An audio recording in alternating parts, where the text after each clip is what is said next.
Guerilla Cricket. Whoa. Guerilla Cricket.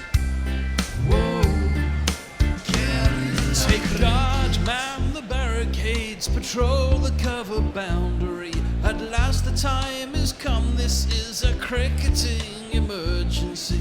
Hear this call to arms for every cricket revolutionary. Take up your bats and stumps for the test match insurgency. At first they tried to silence us, but we would not be silenced. They threatened us with lies, so we threatened them with violence. Che Guevara, Sangakkara, Joseph Stalin, Douglas Jardine, Robespierre, Darrell Hare, Vladimir Lenin, O'Brien Kevin, Guerilla Cricket. It's not about the winning, it's about how many rules you break. Even in cricket commentary, this is the best advice to take. Pick Guerilla Cricket, it's the finest choice you'll ever make. There's so much more to cricket than rev counters and a slice of cake. At first they tried to sanitize us and clean up our act, but people like it filthy, and we know that for a fact. Fidel Castro, Lenny Pascoe, Carlos the Jackal, Umar Akmal, Mahatma Gandhi, Grant and Andy, Brendan Behan, Austin Ian, Guerilla Cricket. Stick with us, cause you know we're not the kind of thing that you see on the TV and the radio. So vive la revolution. First they tried to buy us, but we would not be bought. Okay, we were, but then we ran away, and we will not be caught. We would not give up the ghost when they left us all for dead. They decapitated us, but we just grew another head. Chairman Mao, Jamie Howe, Ho Chi Minh, Asif Din, Václav Havel, Graham Saville, No Surrender, Percy Fender, Che Guevara, Sangakkara, Joseph Stalin, Douglas Jardine, Robespierre, Darrell Hare, Vladimir Lenin, O'Brien Kevin, Guerilla Cricket. The one-test wonders died still wondering. The naughty boy nets felt the sharp discipline of Mother Cricket. The how the fuckers how the fucked off, and the gingerbread men snapped and crumbled. Now we're at what they call the sharp end, and hoping not to be stabbed by it, the surprise winners of Group A and the sneakers in through the back door of Group B. I'm Knuckle Mpande, I'm your host, social media wrangler and scorer, and continuing his fine work as interim coach of the Beardy Bastards 11 who topped Group A, Al Hotchkiss. Afternoon, Knuckle. Afternoon, everybody. And his opponent here at Trent Bridge, the chef du mission of the Fat Lot of Use 11, Nigel Hendo Henderson. Yeah, well, I think it's a bit unfair to say that we sort of sneaked in anywhere, because people of our size don't sneak anywhere. They tend to be sort of ripples around them wherever they move. So I think we need a bit more credit than that. To be honest, I'm a bit sensitive today about my fat boys. You move well for big men. And rolling the dice and making the things work, technical term, Nigel the Bear Walker. Good afternoon, everybody. Looking forward to this first semi-final. So exciting, isn't it? It's so exciting. I mean, this is now we're getting down to the real grit of the tournament, and I think we might even get more than 7 listeners today. The wheat is definitely separated from the chaff at this stage. Indeed. We don't want them chaffing. Indeed. We're threshing here, there, and everywhere. Should, of course, say that we are raising money throughout this Dickwella-Broad Owzat Trophy for the Juvenile Diabetes Research Foundation UK, who do fantastic work to research the treatment, prevention, and hopefully eventually cure of type 1 diabetes, a cause which is very close to the gorilla heart. for a number of reasons. And we have a crowdfunder on Just Giving. It is pinned to our social media feeds, and it is all over the video descriptions of these very videos that are on Facebook and YouTube. You can, of course, watch us on Facebook Live and on YouTube. Those links are also easily findable on Twitter. And, of course, you can tweet us, and I'll be reading those through the course of the day. Before we do go to the toss, which Nigel will officiate, we must note the alarming presence of a rift in the space-time continuum. Timelines crashing into each other that never should meet. It's all getting wibbly-wobbly and timey-wimey. W.G. Grace and Ian Botham do battle against their younger and older, hairier and fatter selves. All will be made unclear. Over to the bear for the toss. Hendo, you shall call. And I will call for a great big head. Oh, well, what happened there? I dropped the coin. I didn't It's a full start in the was a toss. full start. Here we go. It's a tail. It's got to be heads. It's got to be tails. heads. It's tails. Oh. That is tails. So the Beardy bastards have won the toss. And We're going to bowl, sir. We are going to bowl. Well, it's all right. I would have batted, so I'm quite happy with that. I always like to get up front and get the runs on the board, put pressure on, scoreboard pressure. That's what it's all about. So the Beardy bastards have won the toss and decided to field first at Trent Bridge. Al, just talk us through your decision making behind that and behind your 11. I understand we have one change. Just one change for us, nothing too major. Monty Panesar is going to come out of the attack after playing in the last game. Dizzy Gillespie is coming in. Jason Gillespie will go in hot and heavy on a pace attack.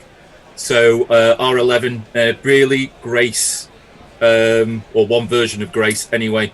Ali, Yusuf, Sterling, Botham, 77 to 84. Bonner, Marshall, Gillespie, Hendrick, and then Black, our wicketkeeper at number 11. Who's been doing fine work with the gloves. Hendo, you said you're happy enough to be batting first? Absolutely. I mean, we've been waiting for Mohammad Shahzad to catch fire in this tournament. I think today could be the day. Mark Cosgrove be looking for runs as well. And WG Grace. Well, it's going to be interesting to see which of the WG Graces people have come to see bat today. But I, for one, want to see my WG Grace doing wonderful things. He is, of course, the oldest man in this tournament at 172. I think he is. Old. So he's looking quite good. My version is 172 years old today.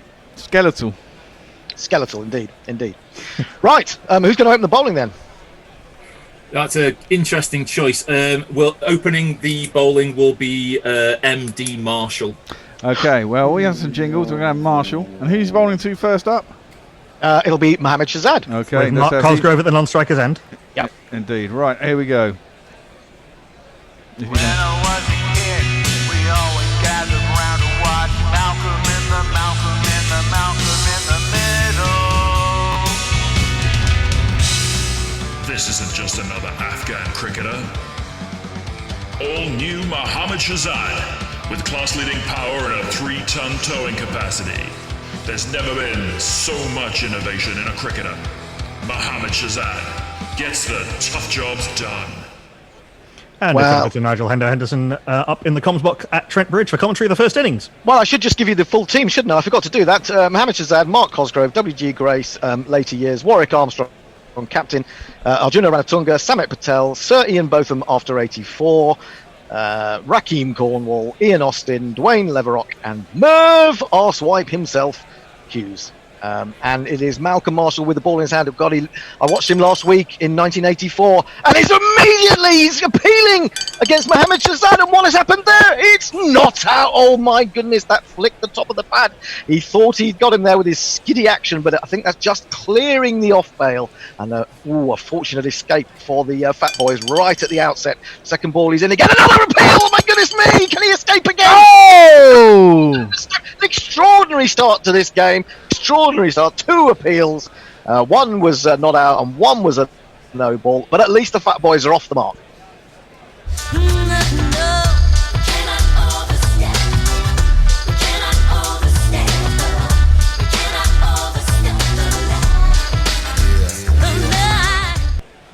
Marshall again in bowls, and this time Shazad goes back to a short one and swivels and pulls it over mid-wicket. Didn't get all of it, but he gets 4 runs and they're up and running.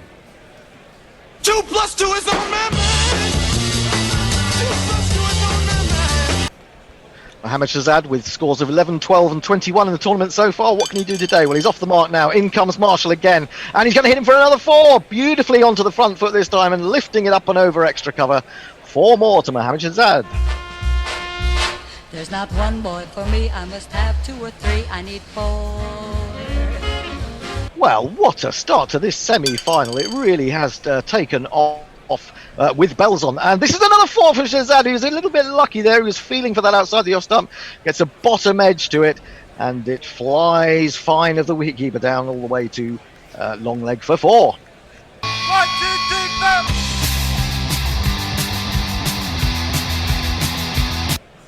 Well, here we go. Marshall in, 2 balls to go in this over. He's in again to Shazad, and it's he was feeling for that, but he's going to get lucky once more. It's gone flying off the shoulder of the bat. It's gone fine again. It means third man has a long way to get round to that, and they're back for the third. Final ball of the over will be bowls to none other than Mark Cosgrove, the left-hander, and that's smashed for 4. He rocks onto the back foot and plants that away through cover point. What an extraordinary first over. Now my innings going, great guns, I hit the ball, 4 runs, I hit the ball and it went for 4 runs. Scenes, as they say, at Trent Bridge. After one 7-ball over, the fat lot of US11 having been put into bat by the Beardy bastards are 20 for no loss. Mohammad Shazad is on 15, Mark Cosgrove is on 4. We do have some people with us on various social media platforms. We tweeted out just before play. We were slightly late on because of a disturbance from a statue at Trent Bridge, to which Tony Bishop says, now you're just taking the plinth. And Pirate Badshah says, was Michelangelo's David streaking? To which I would ask, how could you tell? Linux Leah says, if one of the 2 captains were to produce 5 no balls, there's a synthetic leather jacket, barely worn UK size, ladies large, in it for them. And Durban Oak says, I see Hendo's in the dark again. It was a toss-up between this and La Liga. Why not both? Well, I chose right, I think.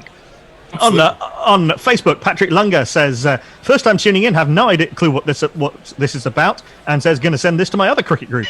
Please do. Brilliant. And Philip Shaw says, quite rightly, you're in for a treat. We are also on that there YouTube. Who is going to bowl the second over after that bit of dramatics from the arm of Marshall and the foot of Marshall? Dramatics indeed. We are going to stick with the game plan, and Jason Gillespie is going to open at the other end. Well, Jason Gillespie coming into the team, I think, for the first time in this tournament. He's having a jingle first. He's so dizzy. His head is spinning like a whirlpool. Oh, that's a bit disorientating. I don't think I'm going to play that again. That's weird in the head. That is very, very weird indeed. But Jason Gillespie is anything but weird in the head. And he's in and he bowls and it's rolling around the ball. In fact, there are people tumbling everywhere as the red orb is struck away through mid-wicket by Mohammad Shazad. And he's picked up another 4. He's on fire. I said he's got to catch fire sooner or later. In comes Gillespie again, and Mohammad Shazad just relaxes, lets this one seam into him ever so slightly, and turns it away with just a swivel of the wrists. Picks up a run to long leg, brings Cosgrove down to face, and he's going to pick up 3 perhaps. It's just running out towards deep extra cover. There is a man coming round. That man is none other than Mike Hendricks, and they get back for a third. In again from the pavilion end, and it's 4 more, smacked away by Cosgrove. He's in good touch this afternoon. That's gone straighter than the previous one, but it's found the gap between extra and mid-off. 1, 2, 3, 4. Jason Gillespie in again, leaning forward as he runs in with the hair flowing, and Cosgrove flicks him away. Australian against Australian, and he'll pick up 3 more runs down. It was actually Shazad who just hit that 3. How did he do that? Yes, he's right, because he got 3 previously. So it was Australia against Afghani, and 3 more runs to Shazad. Final ball of the over. Owzat! It's a big appeal. It's a big appeal against Cosgrove. Oh, and he's giving it this time. He's giving it this time. The first wicket falls. It was back to being Australian against Australian, and Jason Gillespie comes out on top.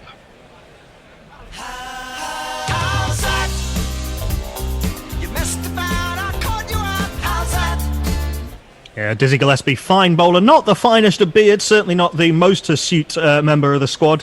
His piratical goatee, I think, with his, as Hendo said, him in his younger flowing hair days. He trapped Mark Cosgrove for 7 off 3 with 1-4, and after 2 overs having been put into bat, the Fatland of Use 11 are 35 for 1. A few people saying that we've got the wrong match description set on one of the on YouTube and or Facebook, but I can't seem to find where that is. But we'll I have. I'm going to change it. That's one of the things I have to remember to do, and I forgot to do it today. So many thought I'd done it. Thank you for Diana and Warwick Pom for sorting that out. And Linux Lear / hashtag Karen Lives Don't Matter says, is there anything more cricket than we regret to inform you that play for the day will be slightly delayed on account of racist pigs rioting in the street?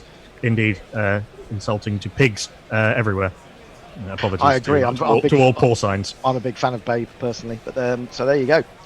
Don't denounce the pigs. That's what I say. Yep. Now you may notice you're talking about me not being very bright in a sort of actual glowing sense on YouTube. But yesterday when I was interviewing Deep Dasgupta, I've had a big spotlight shining in my face. Unfortunately, said spotlight has now failed, so I'm going to remain in the dark for most of the day. Just thought I'd clear that up for you. Oh, we've got a few new people to introduce in terms of the match, don't we? Because we need your number 3. We do indeed need my number 3, and of course it's a wonderful man. They've come to see him bat first. They can see him bat second as well, probably. But it's my WG Grace, all the way from Bristol.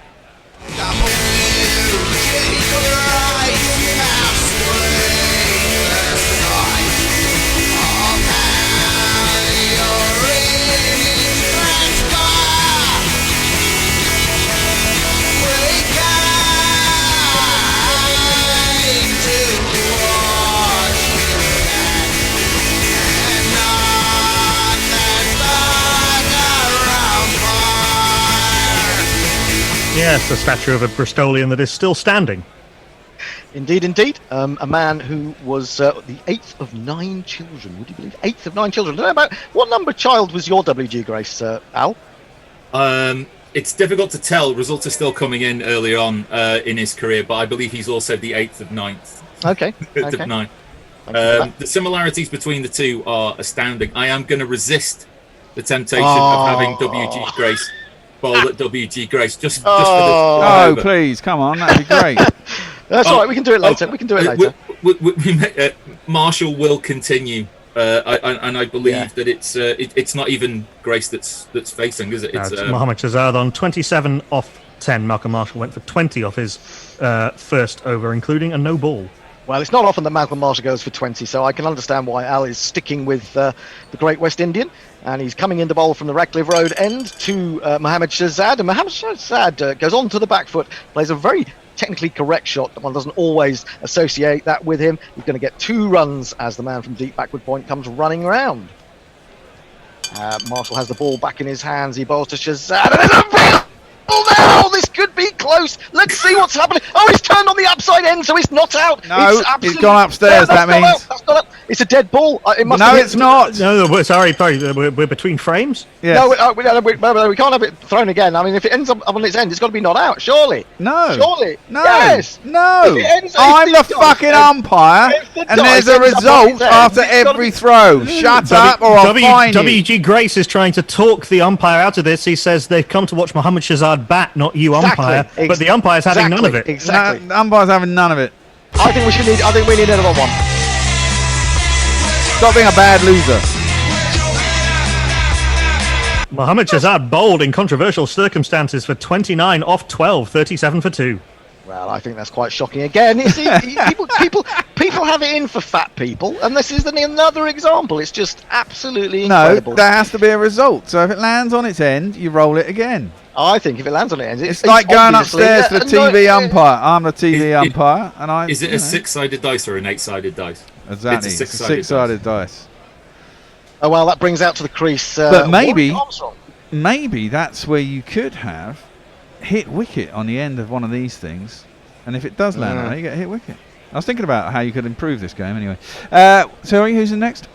Warwick Armstrong. Okie dokies over there. The large vessel. That's one easy run for a man. But a bloody marathon for a solid one.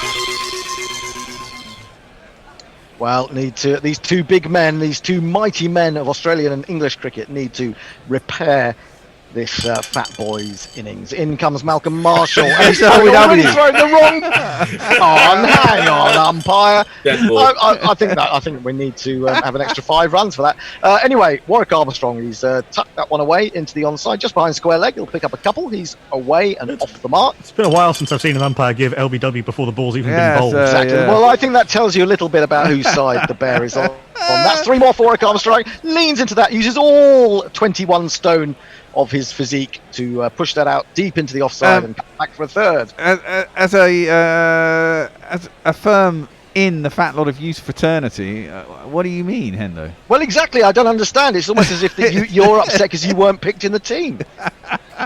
Maybe I am, Hendo. Maybe I am. WG on strike for the first time. Oh, and he's flicked that off his toes. It was just overpitched a little bit from Marshall. He's used all the pace with his incredibly old bat and picked that up over mid-wicket away, and the crowd goes wild, I tell you, wild. 2, 4, 6. One to come. What a start for WG Grace. That is what they've all come to see. In comes Malcolm Marshall again. And, well, he's rolling around. He's going. He's got a top edge to that. He went for the pull shot.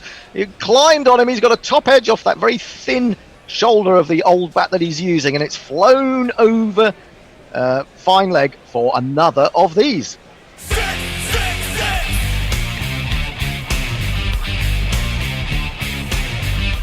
Marshall I tell you what.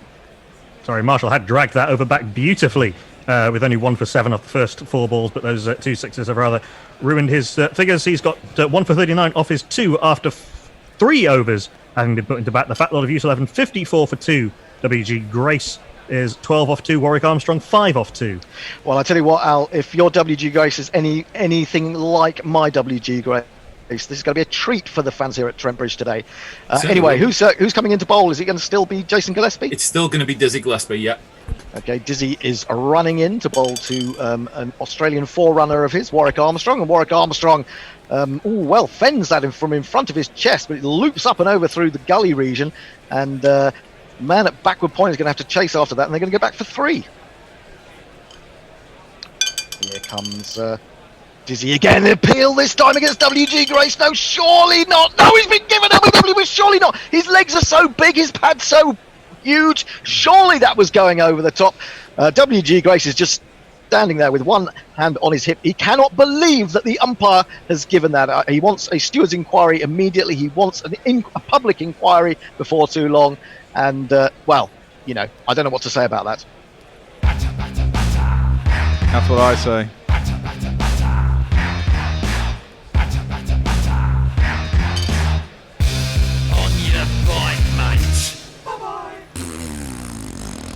Well, we'll have word from the House of Commons Select Committee when they do indeed meet. But in the meantime, WG Grace has to go. LBW to Jason Gillespie, just as Mark Cosgrove was. 12 off 3, so 6 and out here for a good time. Not a long time, WG Grace. 57 for 3 after 3.2 overs, and does that bring the former Sri Lankan captain to the middle? It does indeed. Arjuna Ranatunga. Sounds a bit like this. No, I ain't saying he's a fat bugger, but Arjuna ain't skipping out on no cheeseburger. Put a muzzler on a good length. Arjuna Ranatunga's gotta go and get it. What I love about this game, it's historical accuracy with Grace going 6 out. Yeah. Absolutely. He doesn't mess around, does WG Grace. He's come to entertain people. And I suppose he'd be a big fan of T20 cricket these days, wouldn't he? It's pure entertainment. He'd be here, there, and everywhere, all over the world. Yeah, he would be. He'd be a superstar. He'd be a my one. T20 What about mercenary. your one? Next ball is bowled to Anna Ratunga. Anna Ratunga? I don't know who she is, but Ranatunga has guided that from, way outside leg stump. He's going to pick up 3 runs out to deep backward square leg, chased after it by Mike Beardy, would you believe? Gillespie again in. This is going to be 2 runs this time to Warwick Armstrong. And he's just progressing quite steadily. Next ball to Warwick Armstrong. He's going to pick up 3. Again, a little bit of a leg glance there, and it's a long way for the man to travel from long leg to field. One to come. One to come from Dizzy Gillespie, who's putting in a fine performance on his first day. And there's something wrong with those dice. There's something wrong with those dice. How's that? No, he's been bowled. That's outrageous. Surely, what is going on with those fat thumbs out there today? It rocks back, it rocks forward, and you just know it's going to land on Owzat. Absolutely outrageous. Poor old Warwick Armstrong. He's gone. I won't look back, 'cause by the time that I do, you'll be gone. I can't believe you believe this is fixed, man. Outstanding work from Jason Gillespie, showing the benefits of bowling a good straight line. He's had 2 LBWs and now a bowled. Arjuna Ranatunga bowled by Jason Gillespie for 3 off 2.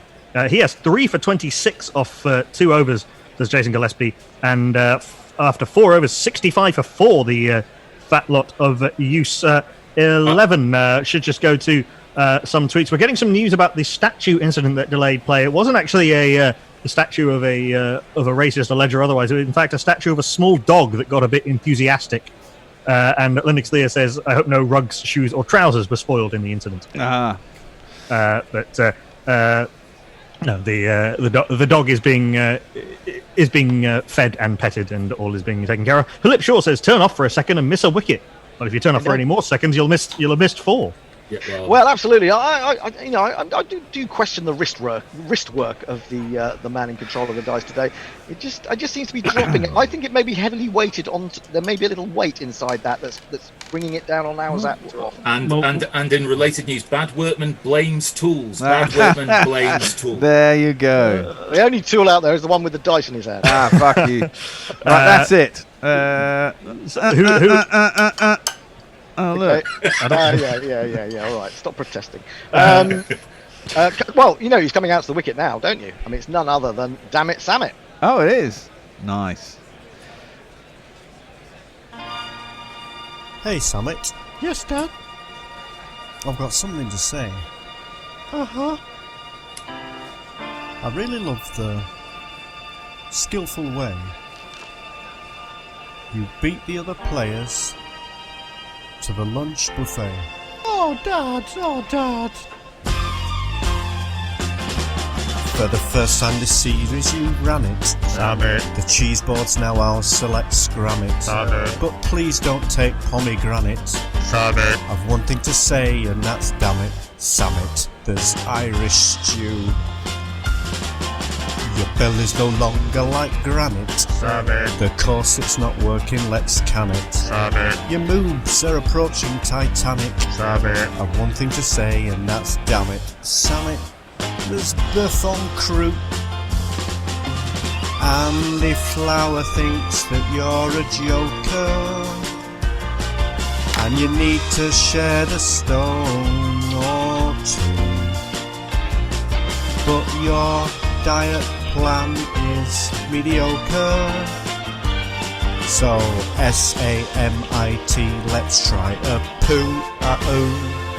Oh, this jingle's nicer than Ravi Bopo. Oh, Dad. Now I'm full up and I'm so glad. Oh, Dad. That I could kick Gooch in the gonads. Oh, Dad.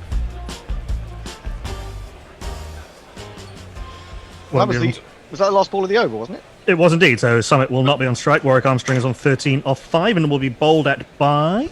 There's going to be a change in the bowling, even though Marshall made a breakthrough in his last over. He's just a little bit too expensive. So Brealey has turned to Ian Terence Botham. Ooh, Ian Terence Botham coming on with the next man in, Ian Terence Botham. It's getting very exciting. 1977 to 1984. Beefy has got boring. Although not at this point in history. That's right, it's beefy. Unfortunately, both Bothams and both Graces are sharing a jingle between them. Oh, well, that was we didn't really think about that, did we? But, No. you can't have everything, can you? So it's going to be Ian Terence Botham bowling to Warwick Armstrong. Warwick Armstrong has pushed that one outside the off stump. It's run away off a thick outside edge. Just going to pick up 3 runs, as it is indeed Moeen Ali running round at third man. And the next ball, played by Samit Patel. He's going to pick up 3 runs himself to get himself off the mark, as that goes down deep out into the offside, chased by... no man. I mean, that was a rolled. That rolled for fucking ever, man. How can you say that was dodgy? Outrageous. Appealing from So there you go. Fuck off. Fuck off. From the early era, Ian Botham has bowled a no ball, and I think that justice has been done on that occasion. Something very dodgy about these dice, I have to say. Fuck off! Just fuck off! Botham showing what would become in later years. It was a rank long hop cut straight to point, but he's overstepped. Well, he took 3 for 32 against the One Test Wonders, none for 70 against the Wevo Shaughnessy's, and the next delivery is played by Warwick Armstrong into the onside. They'll get back for a second as it's chased by the man at mid-wicket. Next delivery's in again, and that's 6! And that's beautifully picked up by Warwick Armstrong, and he smashed that long hop into the crowd at mid-wicket, and he's really finding his range. 1, 2, 3, 4, 5, 6. In comes Ian Terence Botham, 1977 to 1983, end of 1983, and he's hit for 4 this time by Warwick Armstrong. He's showing what the big ship is made of. He's got a very, very solid. What's the bit of the front of a ship? Never mind. Prow? Bow. Yes, very bow. Yes. Okay. Final ball of the over. Well, coming up. He's in. I knew that was going to happen when he starts rolling around that line. He always rolls back to the Owzat, and he's given him out. LBW. We've lost you, Endo. What are you doing? Speak into your microphone. Sorry. You're getting too excited. Unbelievable. I mean, how many times did that roll back over the 4 and 6 before it suddenly decided to... And you just knew it was going to settle. I don't know whether it is. It's just the way you watch it on the screen. You just know. You get that sixth sense. Maybe it works the other way around, Henry. Maybe you're giving vibes through it, going, are you so pessimistic, it's always going to be Owzat, and, it ends up in Owzat. It's you. Yeah, Warwick Armstrong bowled, LBW to Botham, 77 to 84. 28 off 11, 1-4 and 1-6. The second highest scorer in the innings. Only Mohammad Shahzad and he have passed 15, in fact, for the Fat Lot of Use 11, who after 5 overs, having been put into bat, are 84 for 5. And that, intriguingly, brings Botham 85 to 92 to the middle. Here he comes. Oh, well, I'm not going to play his jingle again. Yes, you are. Go on. What? Well, Go on. He needs his jingle. He needs that impetus. He's not currently on strike. Who's he being bowled to? Or who's Summit being bowled at by? That's right, it's Beefy, fat bastard. Beefy has got boring,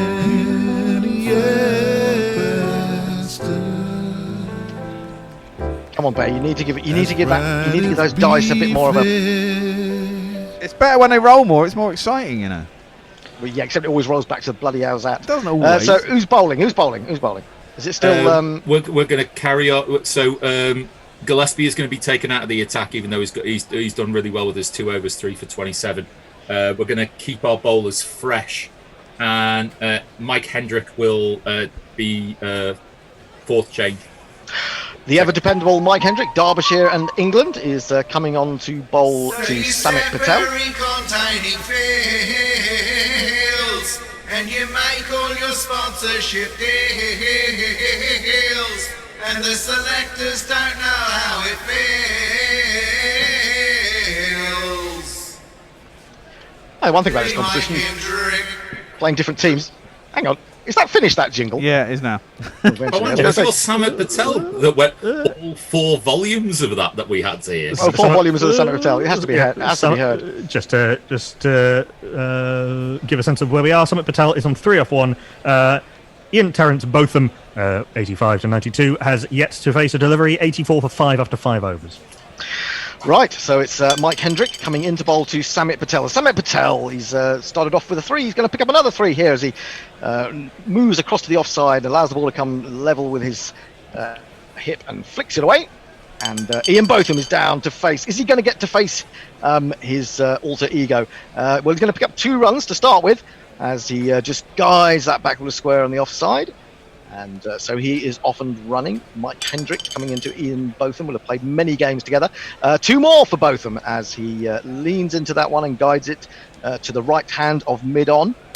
They come back for a second. He's in again. He bowls and Botham. Well, he's had a couple of sighters there. Picked up 2 2s. Now he smacked that straight back over Mike Hendrick's head. He watches it go. Flies into the pavilion for one of these.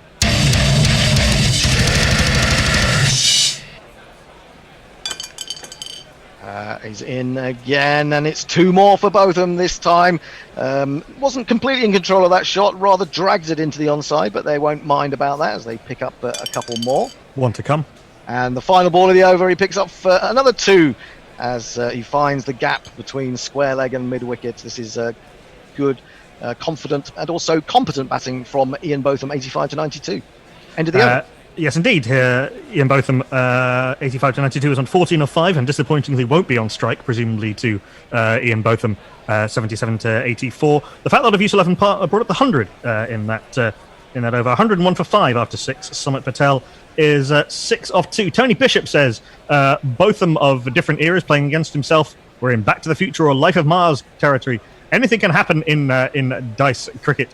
And Linux Lear reminds us, of course, that Samit Patel on the Daniel Vittori scale of left-arm spinning all-rounders is the big unit Vittori. He's a big unit Vittori, absolutely true. Absolutely true. Doesn't really wear glasses yet. Well, he may do as time goes on. He's 34, 35 by now. Anyway, it's going to be Ian Terence Botham, 77 to 84, bowling to Samit Patel, 2020. And in he comes. He bowls Patel. Patel has picked that up and deposited it. He just got the in-swing a little bit wrong there, down the leg side it was going. Helped it on its way over long leg for one of these.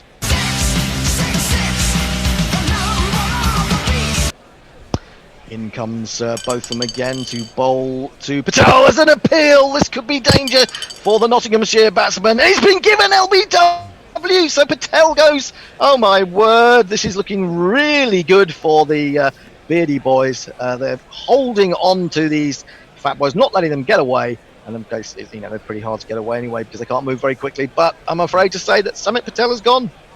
All of the dreams that I dreamed were mine are gone.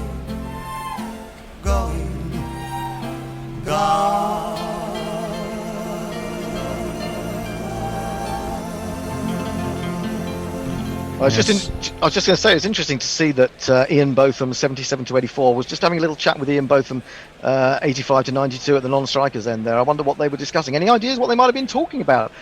Maybe a little bit of byplay going on there, perhaps saying... some racing results in the future. Oh, it could be that. Or, it could be the fact that 77 to 84, Botham is saying, come on, you're not really up to it anymore, are you, Ian Terence, 85 to 92?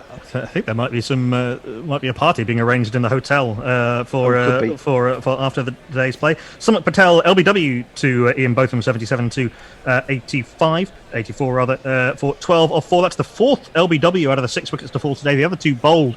No fielders as yet needed. Excellent straight bowling by the Beardy bastards. Seam attack. The Fat Lot of Use 11 after 6.2 overs are 107 for 6. And speaking of big unit spinners, it is indeed Rakeem Cornwall coming to the crease. You hear him before you see him. Today is gonna be the day that you get on your new diet. By now you just somehow got really fat. I don't believe that anybody weighs as much as you do now. 'Cause after all, you're Rakeem Cornwall. crowd are chanting 3, 3, 3. They want Botham bowling at Botham.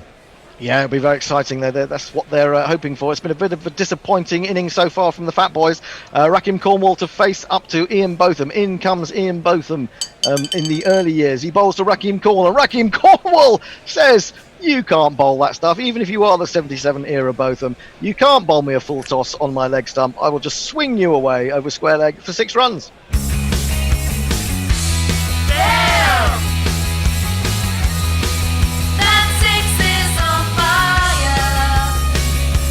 Might be the first time I've ever heard a crowd booing a 6 by their own team. Yes, very true, very true. I mean, you can. It's quite easy for people out there to get the Bothams mixed up, but I think you will find my Botham is a little bit more tubby than your Botham. I think they can be told apart. And the next ball from Botham, he tries to bowl him a slower one. He gets it all horribly wrong. It's another full toss, and Rakim Cornwall, the big man that he is, has lifted that deep back into the crowd.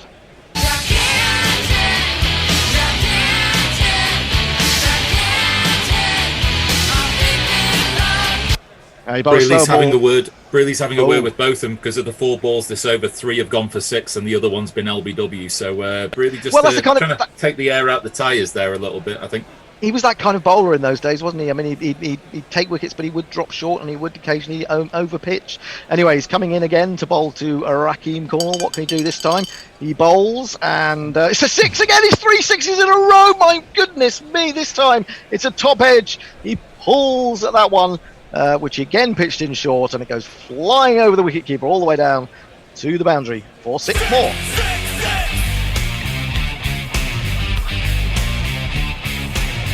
Rakim Cornwall's already surpassed Ian Botham's score, 1 to come. Well, it's quite interesting. I just see Ian Botham there standing with his. This is Ian Botham. Hang on, we're not ready, Bear. I'm commentating, for God's sake. I haven't finished yet. You can't bowl the ball until I finish commentating my bit between. Take it back. I'm not sure about that. Yeah, of course it is. I've got to do the run up, haven't I? You can't just throw it in there without me doing the run up. I think that's got to be put to adjudicators. What everyone else there? It's fucking. As Tony Bishop said earlier, is that Hendo trying to invent rules while commentating? Surely not. It's in trying to ensure that there's some colour added to this game, not just pure dice throwing. Yeah, but the point is, you could then go on to describe the ball. Yeah, but it doesn't matter. Threw it before I was even ready. I mean, I wasn't even ready. The batsman was talking to the square leg umpire. Call it a dead ball. Let him have it again. Spirited captaincy from Mike Brealey. So who is it? Is that the end of the over, or is there still a ball to go? There's still a ball to come. Right. Okay. That's why I was like. Ian Botham to Cornwall. 3 6s in a row. Exactly. It should have been just a normal ball. What will he do this time? Is he going to come off a short run trying to catch me out? No, he's going to keep the strike. But unfortunately, it means that Ian Botham still doesn't get to bowl at Ian Botham because Cornwall has taken 1 there. He's taken 1. He's got a 19 off 4. Ian Botham, old version, is 14 off 5. And the Fat Lot of Use 11 after 7 overs, 126 for 6. The Botham on Botham action, which we're still actually technically waiting for, is causing a lot of comment on Twitter. Jeff Perkins says Ian Botham will go blind if he keeps playing with himself. That's very true. Tony Bishop says that Botham needs to have a word with himself. Oh, he has. Linux Lear is cheering on Rakim Cornwall. And here's a fun fact about Back to the Future. The Chicago Cubs were eliminated from the playoffs on Back to the Future Day. I don't know what that means. What does that mean? It was which date in October it was in 2015 that Marty McFly goes to in the future. So Marty McFly jumps forward into the future, and in the sports manual that the evil person is using in order to be able to get rich off predicting or unknowing events as they happen, it talks about the Cubs winning, and the Cubs won the World Series in 2017, their first title in 108 years. Yeah, the joke being that the Cubs never won anything.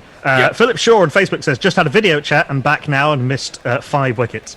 Oh, just a 5? Just a 5. Go back out. It should have been 6, but fucking, Mr. Misery Guts over there is fucking complaining. Right, so... I've got to stick up for myself. I mean, you people would have me bowled out for 50, the way you're going. Man, it's dice. Who knows what happened? Anyway, who's bowling at Rakim Cornwall? Rakim Cornwall will be bowled up by Mike Hendrick, continuing his spell into a second over. Well, I'd be surprised if Raheem Cornwall can deal with Mike Hendrick in the same way. He's almost metronomic as Mike Hendrick. Tall, bearded, he runs in, he bowls to Raheem Cornwall. And Raheem Cornwall, well, he hasn't hit him for 6, but he has got a thick outside edge, and it's flown away through the unguarded slip area for 4 runs. Great guns, I hit the ball. 4 runs, I hit the ball, and it went for 4 runs. In he comes again. Oh, and there you are. You caught me out again. I didn't have a chance to do the run. Fuck off! Give us a chance. No. It's a no ball anyway. You are fucking taking a piss now. Justice is done. Justice done, mate. Let me get back to my mark before you bowl for me.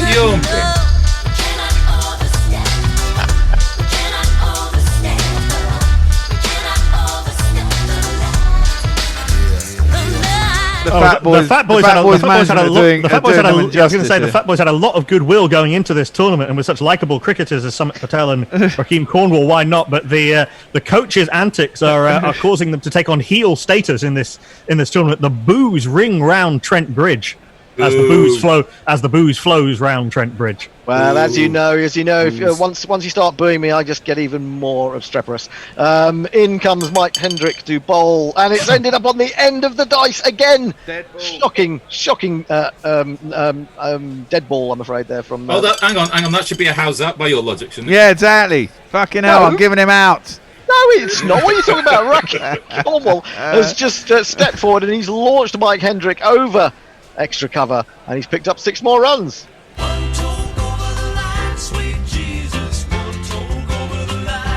Big Raheem now the top scorer in the innings with 29 off.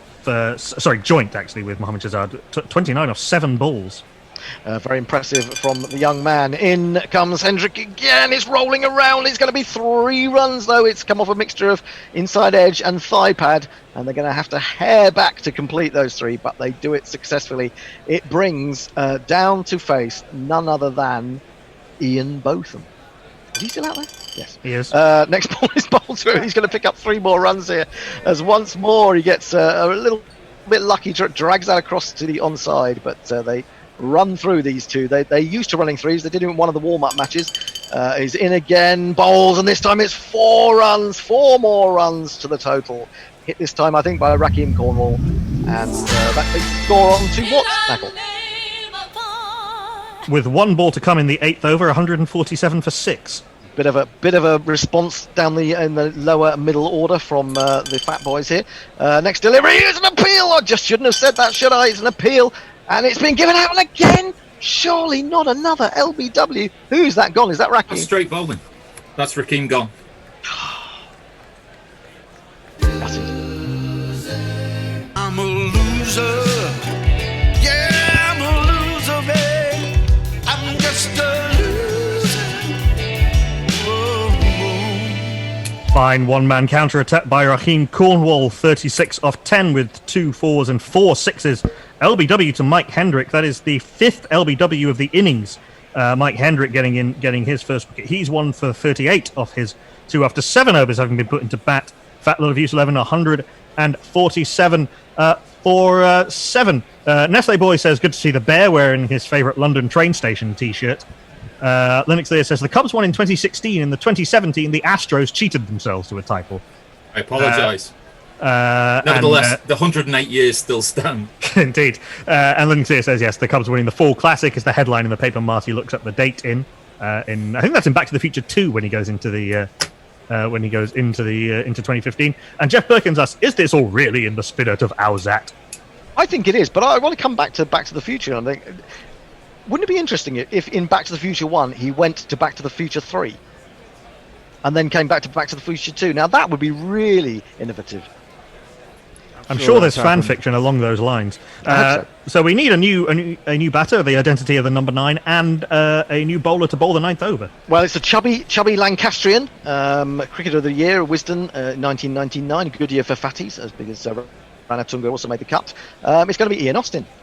Brendan Ian, Austin Ian. And he's not going to face immediately because it's going to be Ian Botham. Now the curious thing is Al Hotch, the coach of the Beardies, going to keep on the early era? Cross the streams. Gotta give the people give the people what they want. So it's going to Ian be Botham will continue to bowl and will bowl the first ball at Ian Botham. Oh, yes. Well, which will be the better of the Ian Bothams? We know which one is on paper, but when it comes to actually match play, we shall now see. In comes Ian Botham, bowls to Ian Botham, and Ian Botham has hit Ian Botham back over Ian Botham's head, all the way to the boundary for 4 runs. Oh, yes. Good start for Ian Botham against Ian Botham there. In comes Ian Botham again, bowls to Ian Botham. And Ian Botham has hit him for 6 this time. He's dropped short. And even though he is a little bit tubbier than his namesake bowling to him, he's put that away over mid-wicket for one of these. Sorry, who hit who for 6 and who dropped short? It was Botham dropped short and Botham hit it for 6. Nice. Botham again into... the other Botham, it's fiddling around. I thought it was going to land on the Owzat, but no, he's got away with that inside edge. It's going to run down to to fine leg, and they're going to come back for 3. So just for a moment, we lose the direct competition between the two Bothams. It brings Ian Austin, the left-hander, down to face his first delivery, and it's an appeal already. Ian Austin, a man who got 80 against How the Fuck, has been out-bowled. It went in between bat and pad, and that is an absolute disaster for the Fat Boys. Ian Austin, who has got runs down the order, this time goes first ball. Then he waddled away, waddle. Yes, Owzat giveth and Owzat taketh away. Old Ian Botham picks up young Ian Botham picks up his 3rd wicket, 357 off 2.4 overs, so continuing to be expensive, but continuing to be a wicket taker. 160 for 8 after 8.4 overs, and joining old Ian Botham is a man who made himself a hero in a World Cup in one of the biggest defeats in World Cup history. He did, the man who springs to his right to take catches one-handed. He scored 77 against the How the Fuck Did They Play for England 11 in a fantastic partnership with Ian Austin. But can he fare better than Ian Austin, who has just gone? It's Dwayne Leverock.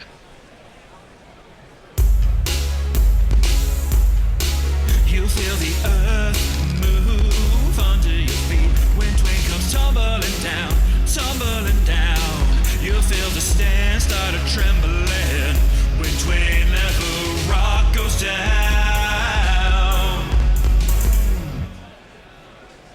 Is there any balls to go in this over? 2.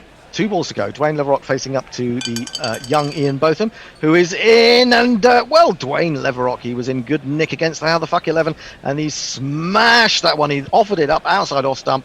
He's leant into it. He's brought through a big bat with big forearms and smacked it over mid-off for 6. I believe in miracles.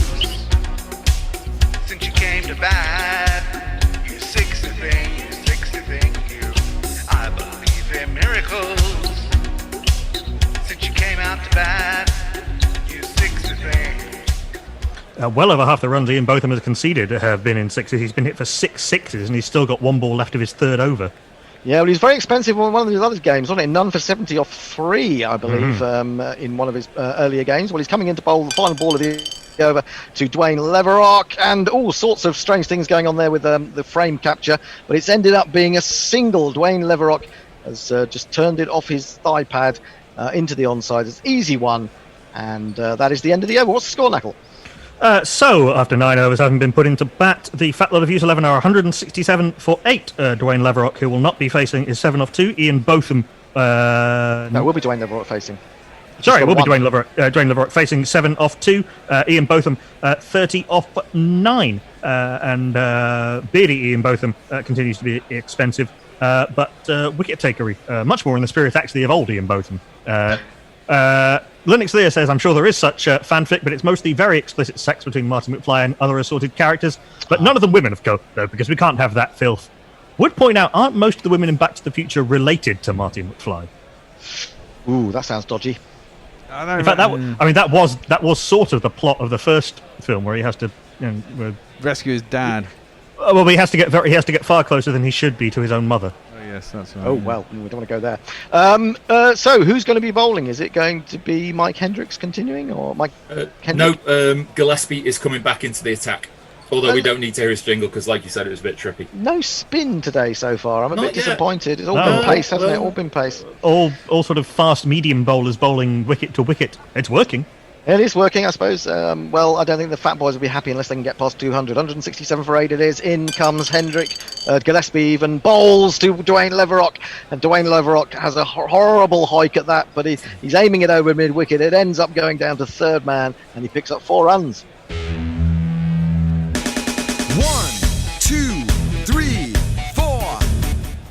Good start for Leverock. In comes Gillespie again, and he's going to pick up 6 this time. He's dropped short. He's tried to pull. He's got a horrible top edge. It's gone way, way high into the Nottinghamshire sky, and it's dropped down the other side of the boundary. 6 runs to Leverock. Let's talk about 6. Let's talk about 6. Let's talk about 6. Let's talk about 6. Good stuff from Dwayne down the order. Important runs these for the Fat Boys. In comes Gillespie again. Bowls, and it's going to be 2 runs there. Rather edgy 2 runs. He was swinging that away. A bit of an inside edge onto pad. They're going to hurry back for a second run, which Leverock keeps the strike. Both of them doing good running for him. Next ball, Leverock leans into this one. Picks it up off his toes. Up and over mid-wicket. It flies for another glorious maximum. 6. Well, Dwayne Leverock, 3 sixes since he got to the crease. Amazing stuff from him. Final ball of the over, I think it is. No, still 2 to come. Oh, it's 2 to come. And it doesn't matter. They're all coming alike to Dwayne Leverock at the moment. And this is extraordinary as Gillespie drops short once again. He was really riled up by that previous 6. He dropped this one in short. And Dwayne Leverock has just thrown everything at that. And it's gone, well, it's been carted back over mid-on and all the way down for 6. The number of the day really hops and kicks. The number of the day is 6. Now the final ball of the over. Final ball of the over from Gillespie. Bowls, and I think that's 2, is it? I can't quite see that on the... Is it 2 runs? 2 runs. They're hurrying back. Good stuff from Dwayne Leverock. That's the end of the over. We're going to have another over of both of them, be both of them action. But what is the score now? Well, after that dramatic and expensive 10th over where Jason Gillespie got absolutely levered, the Fat Lot of East 11 are 193 for 8, 26 off that over. But in his previous 2 overs combined, Jason Gillespie had only gone 426. Well, I don't know. Maybe Al will be regretting that, bringing Gillespie back, because Hendrick was bowling pretty well, I thought. But there you go. These things do games change. Possibly more both of them action. And on there will be no no more both of them. Both well, Ian Smith says on both of them action. Christ, as long as it's not that picture from his private gallery again. Oh no, please not, please not. Oh God, no. The next over will be bowled by Moeen Ali. Oh, bit of spin. Oh, at last. It shouldn't touch. Move over, AMLO. I like it too much. Move over, AMLO. You're one hairy dish I love unconditionally. It's Moeen Ali. It is indeed the first sign of off-break bowling of the day. Otherwise, it's been up and down, medium or quick stuff. In he comes to bowl to Ian Botham, the elder. And there's an appeal immediately. He's trying to sweep that one. He could be in trouble here. No, he's just going down the leg side. Moeen Ali thought he'd struck with his first ball. The first ball has spin in this game, but no, it's given not out. Thankfully for the Fat Boys, he's in again. He bowls, and Botham tickles this away. He grins as he runs up the other end and past Moeen Ali. Grins as he runs back, and he's happy to back in his crease with 2 more to his name. In comes Moeen Ali once more. Bowls to Botham. Botham just pushes into the offside. There's plenty of time to get through for one there. Dwayne Leverock comes down to face. Yeah, both batters on 33, but Ian Botham has taken 50% longer to do so. Well, there you go. Interesting little stat there for you. In he comes again, bowls, and this time Leverock is going to pick up 3. He swung that again right across the line. Didn't get all of it, but it's going to trickle towards the boundary. Can't quite get there. But the next delivery's been absolutely lamped by Ian Botham, the elder, and has gone over, flying over deep long on for one of these.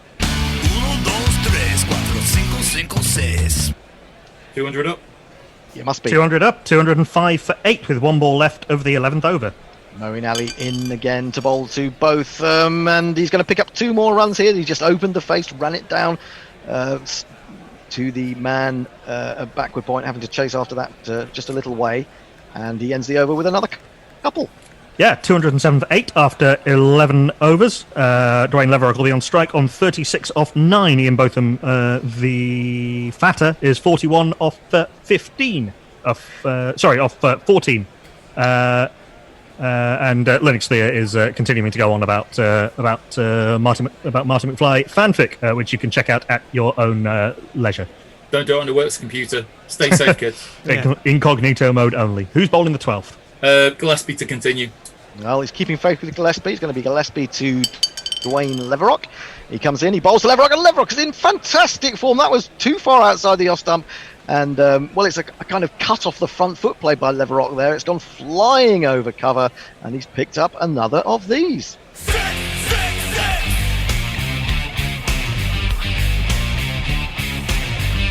50 partnership for the 9th wicket, the first 50 partnership of the innings, 53 off 15, 1 4 and 6 sixes, 5 of which have been hit by Leverock.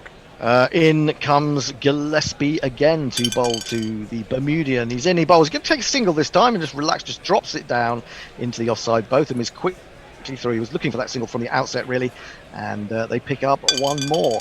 Brings Botham down to face, and well, it was a bit of an appeal there, rather curtailed because he must have got an inside edge. He's going to pick up 2 runs there and survive. So this 9th wicket pair doing a job at the moment. In comes Gillespie again. There's going to be a single this time for Botham, I think it is, and bringing Leverock back down to face. Yep, Botham overtakes Leverock to move to 44, but off 5 balls more than Leverock has managed for 43. He comes to Leverock, and Leverock has slammed that again. He's holding nothing back. It's not always pretty, but it is effective, and he's picked up 4 more to mid-off. 1, 2, 3, 4.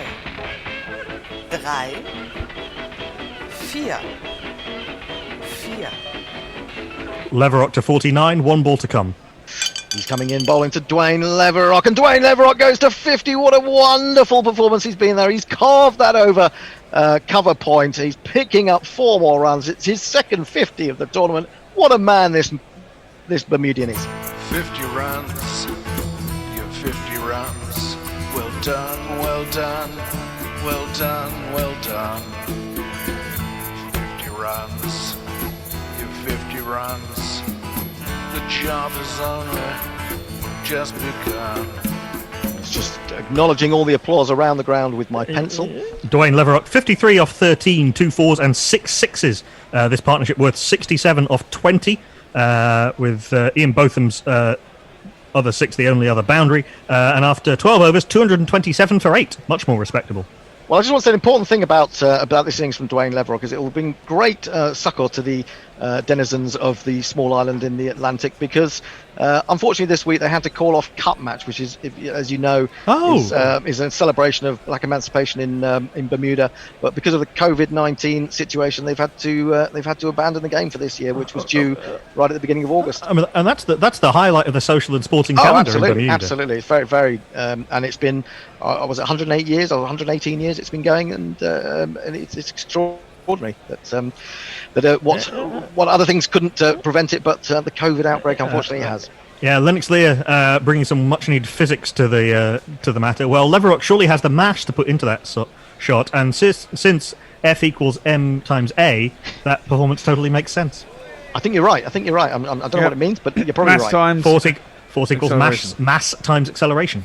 Well, it's going to be Ian Botham to face. Who's going to be bowling? Moeen Ali will continue. Moeen Ali will continue bowling to Ian Botham, looking for his own 50. He bowls and he smacked that for 4. He's just stood up straight and proud, and banged it back over his head for 4 runs. There's not one boy for me, I must have 2 or 3, I need 4. On 48 now, Fatty and Botham. Can Fatty and Botham follow Fat Dwayne Leverock to half centuries in bowls, and he's hit 3. I think that is it, isn't it? That's taken him to his 50 as he's swept that away into the onside. It's being chased by W.G. Grace, the younger. He has got that. It finally throws it in. He's a good fielder, he was when he was younger, was W.G. Grace, but he can't prevent the 3, and 50 for Ian Botham. When you're 50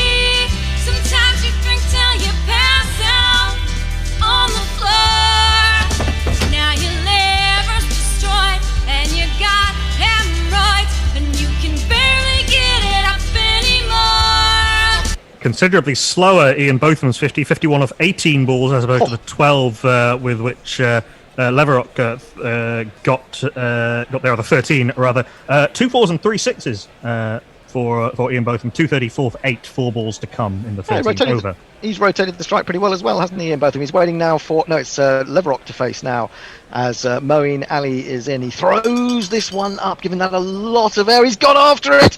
Oh, now, did he get an edge through to the keeper there? There's a big appeal, and it's been taken by Jack Blackham for the first time. We have a catch in this game, and it's the end of Dwayne Leverock after a wonderful 50. Jack Blackham, the aged Australian wicketkeeper, has grabbed him. He just got a little inside edge as he flayed at that one, and Leverock has gone.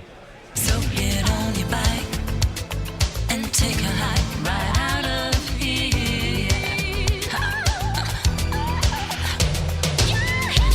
Your history, no good for me.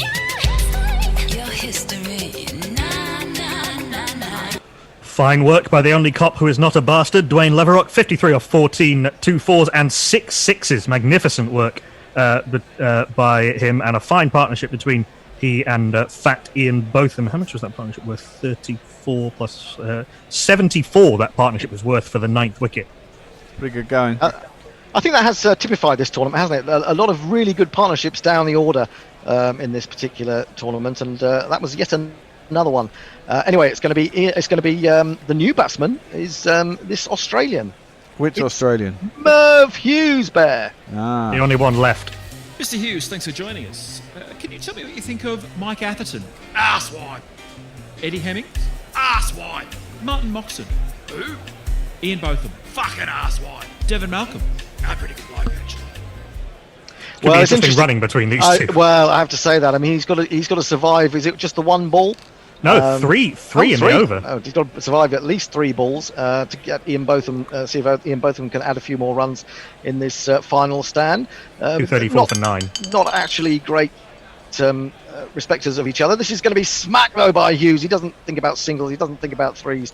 He's just blasted that out of the middle, off the back foot, over extra cover, 4 runs.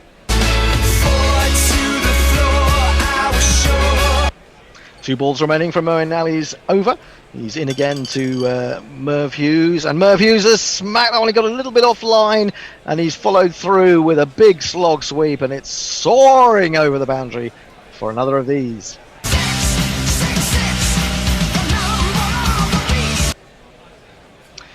So good start from Merv Hughes. What can he do with this final ball? He's got to stay there. He's got to stay with both of them, and he does, but he's hit it again. He got a little bit lucky there. He went back to play the late cut, and he played it even later than he anticipated. It's gone very fine indeed, and it's 4 more. And if you kids can't listen, then you bound to see the way you get shot for crossing a boundary, crossing a boundary.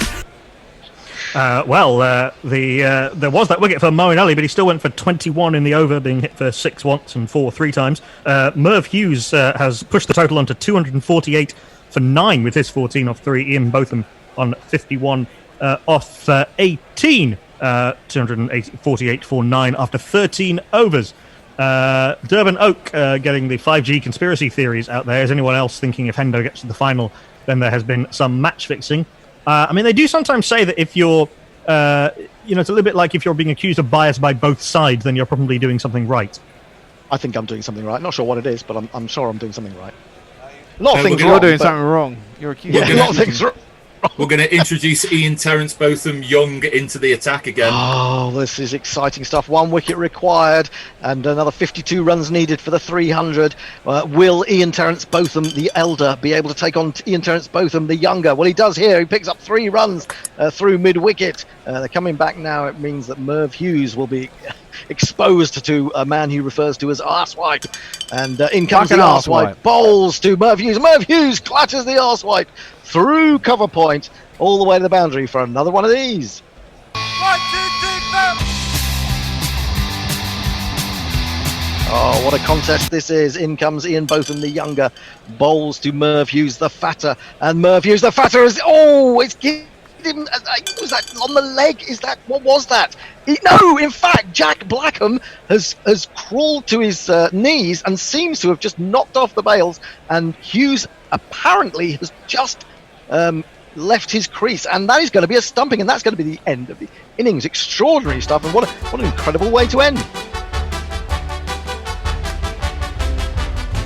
After you've gone.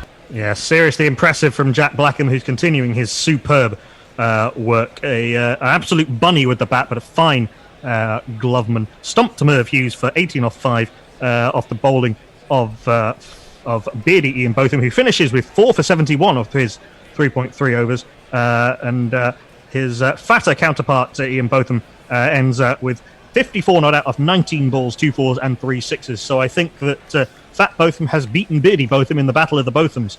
Well, it's an interesting one, isn't it? 54 not out and 4 for 71. It's probably the best innings played by Botham in his career, isn't it? To actually get all that into one innings, 4 for 71 and 54 not out. Amazing stuff. True all-round performance. And Beardy and Fat as well, so we can do 4.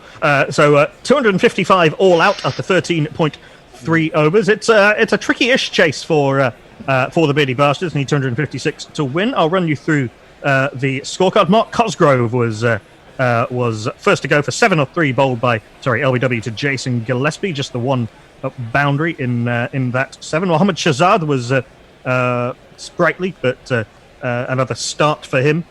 Bowled by Malcolm Marshall for 29 off 12, and then WG Grace was 12 LBW to Jason Gillespie, 6 and out, 12 off 3. Magnificent stuff from WG, the great entertainer. Arjuna Ranatunga didn't last very long, just 2 balls. He was bowled for 3, again by Jason Gillespie. Warwick the Big Ship Armstrong, a decent performance by the Fat Lot captain, 28 off 11, 1 4 and 1 6, not scoring at any great pace. Sumit Patel entertained with a big 6, but didn't last too much longer, 12 off 4, LBW to Ian Botham. There was a partnership of sorts until Raheem Cornwall was gone for 36 off 10, LBW to Mike Hendrick. There was some crash bang wallopry from Botham, but then Ian Austin got to face and was then bowled by Botham.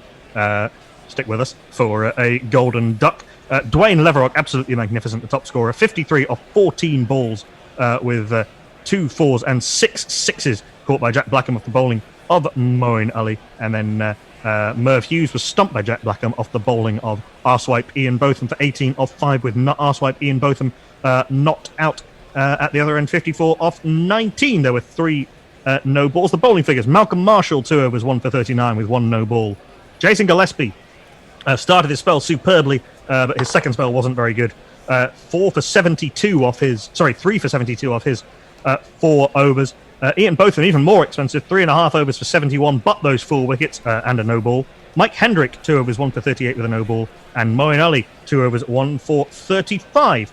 So 256 to win and go through to the final for the Beardy Bastards.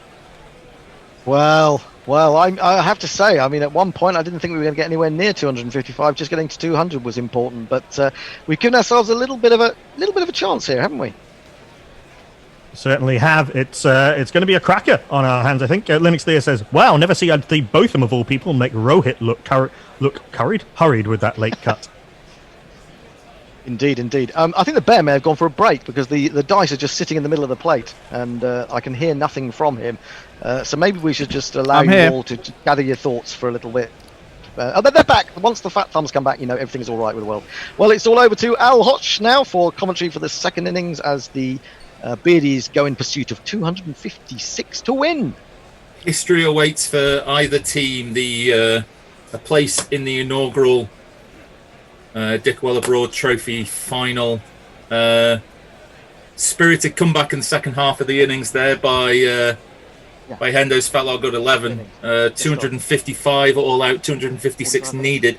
And we can see them coming out of the dressing room now. Brearley and Grace making their way forward. It's going to be Brearley. I think he's going to take the first ball. Okay. So I think we're just going to jingle up Mike Brearley and WG Grace. Really, and he was the best as captain for a test. Who's bowling, Hendo? Well, it's an interesting one. WG Grace has come out to open. I'm just going to hold back WG Grace for now.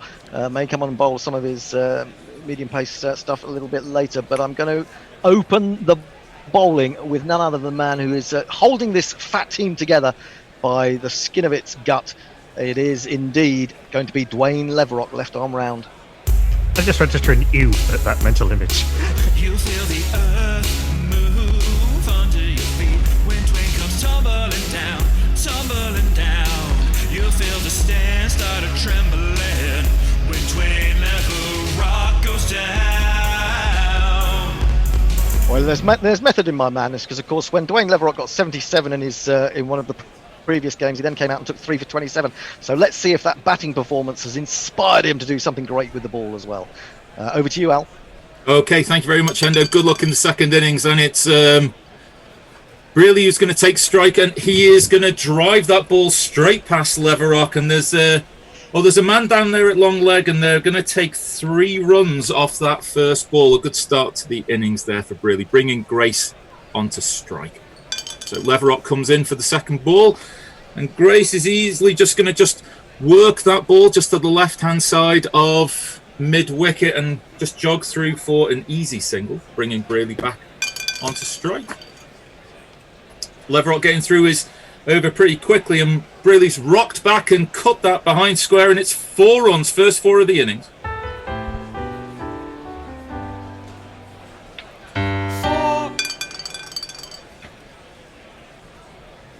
Oh, and it looked for a moment as if there might be something in the offering there for Leverock, but it's just been chipped ever gently back over Leverock's head, and they'll take an easy 2, and Brearley moves on to 9.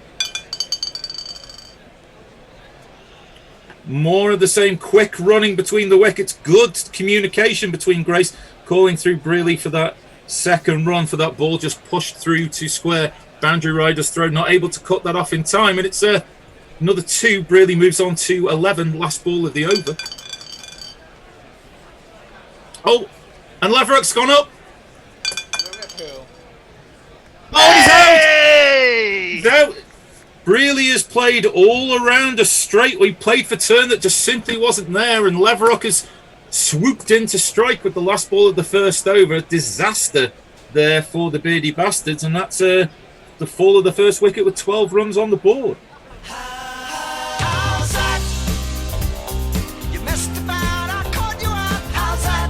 Yes, indeed. Mike Brearley gone for 11 off 5 with 1-4 after 1 over. The Beardy Bastards 12 for 1 in reply to the Beardy Bastards 255. Well, taking pace off the ball seems to be maybe the way to go. Although there was a lot of pace bowling in the first innings. I'm going to turn to the man to bowl to WG Grace. It's going to be none other. I'm not going to mess around at all. It's going to be WG Grace. Oh yeah. And who covers 2 spots?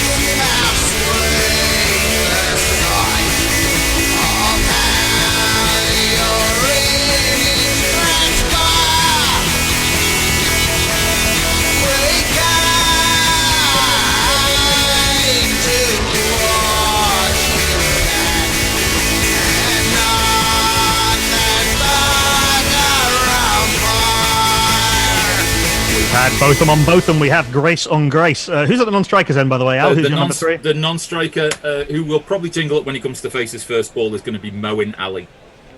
We'll do him now. Our Do him now. bed shouldn't touch. Move over, Amlo. I like it too much. Move over, Amlo. You're one hairy dish I love unconditionally. It's Moeen Ali. Linux Lear says, specialist captain playing a specialist captain's knock. True enough. He did get a century in his last inning, so a bit disappointing there from Brearley, but it's fat WG Grace coming into bowl to thin WG Grace. And it's been punched away by thin WG Grace. Fat WG Grace not really troubling him at all with that ball, and he's driven that ball through cover point, and it's 4 runs.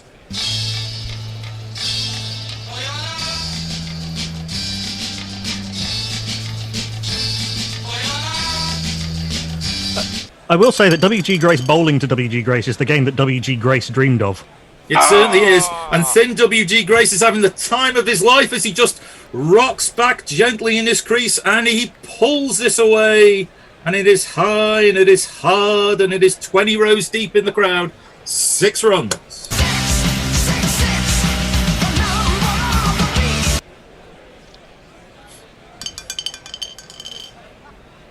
Oh, and with an almost identical delivery, Thin Grace almost teasing Fat Grace there, just dropping the ball short, and Ali is as quick as a jackrabbit, and he'll take strike, but Grace has moved on to 12.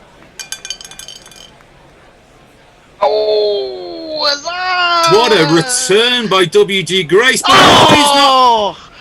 Umpire Strikes Back has turned around and said that is not out for Fat W.G. Grace, who seems bemused that anyone has ever said no to him in his life. But nevertheless, Ali remains, having avoided the golden duck. And he turns around, and after a short run-up, Grace comes in short of a length outside off stump. Rank nonsense from Fat W.G. Grace, and Ali cuts that away for 4 runs.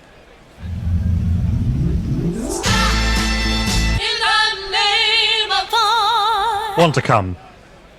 Last ball of the over. And Ali has driven that ball through the sort of extra cover region. Seems that it's not going to quite get there. Good fielding there by Merv Hughes on the boundary, and he's sent that in. It's 3 runs. Ali will retain strike on 7, and W.G. Grace thin on 12. Yeah, 7 off 3 and 12 off 4. 30 for 1, the Beardy Bastards, after 2 overs. Need 226 more to win. Craig Nutley asked the question we are all asking, what the fuck? Mm-hmm. Absolutely. Yes. The fair question at any time, particularly these times. Indeed. Well, I mean, you would have been great if you'd been supporting the How the Fuck did they play for England 11 back earlier in the tournament, if you'd joined us. But what the fuck will do. Indeed. Right, well, it's going to be Dwayne Leverock to continue. Left arm round the wicket. Moeen Ali will face. Oh! How was that? And he's bowled him! Oh, yes, he didn't even... I thought he just... Oh!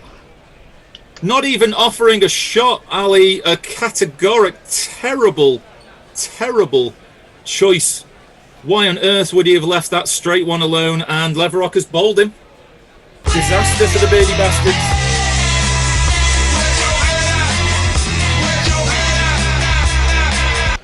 Why indeed, Moeen Ali, categorically and statistically the greatest hitter of spin bowling in modern T20 cricket over a very long period of time. Shouldering arms and bowled by Dwayne Leverock, the demon non-turner, beloved of the likes of Rangana Herath.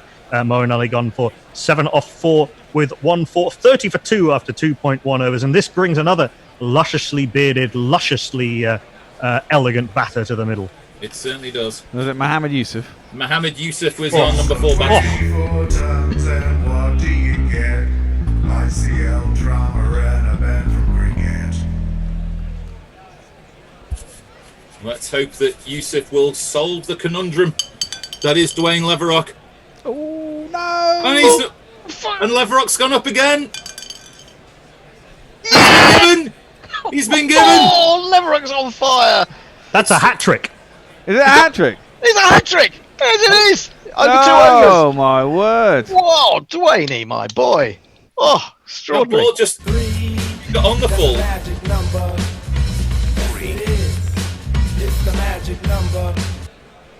that catch him on the boot? Did that catch him on the Catched full on him the boot? Full on the boot. Not even.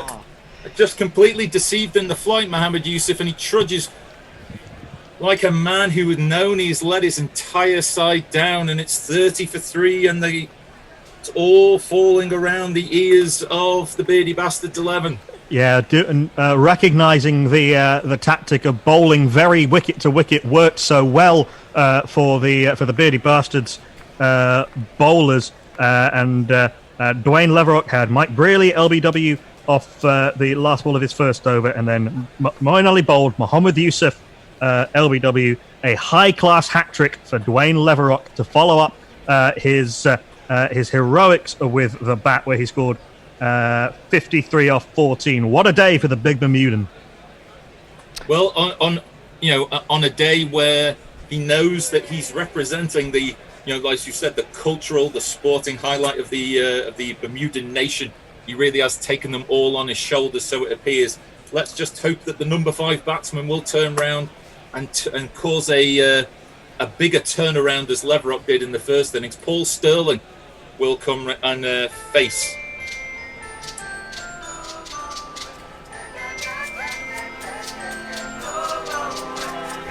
This is my lord. Don't you be getting out. He won't be getting out. Who am I talking about? Paul Sterling. He backs so pretty, yeah? He's Guerilla, yeah?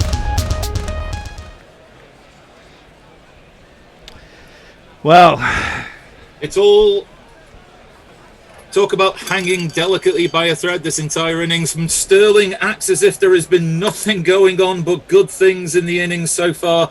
One step down the pitch, straight down the ground, one bounce, 4 runs. 1, 2, 3,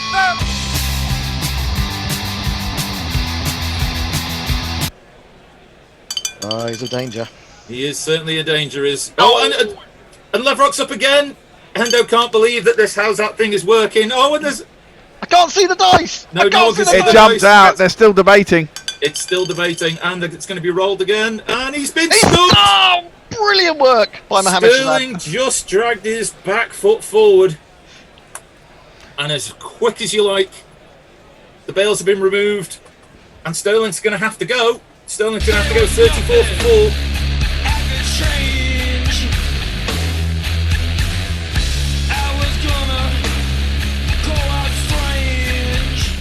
Lightning Dhoni-esque hands from the big man behind the stumps. No take back towards the body at all. Just shoving the gloves forward and knocking off the bails. Paul Sterling gone for 4 off 2. Stumped by Mohammad Shahzad. Dwayne Leverock, who went for 16 off the... Sorry, who went for 12 off the first 5 balls of his spell, has since taken 4 for 4 in his last 5 balls. 34 for 4, the Beardy bastards. Well, is that the end of the over? It means that... No, 2 to come. 2 to come. Oh, 2 to come. Sorry, I beg your pardon. Could get 6. One to come. 4 wickets. 4 wickets and a 4. No, 2 to come. It's been 3 wickets and a 4 in this over. 3 wickets and a 4. Sorry, I'm losing count of how many wickets have been taken in this over. Well, we've had grace on grace.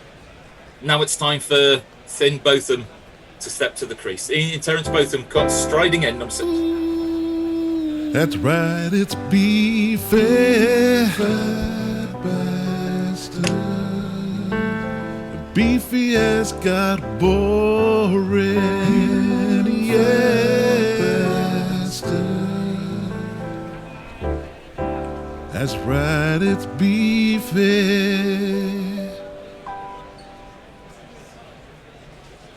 So, 34 for 4. No good time for... There's no more time for a Thin Botham innings than now. 34 for 4. 2 to go from Leverock in this quite amazing over. Oh, yeah! Oh, get in there! He's turned to the umpire again, and he's done it! Oh, my Botham word. with a golden duck. Botham with the golden duck. It's 35 for 5. 34. Oh, 34 for 5.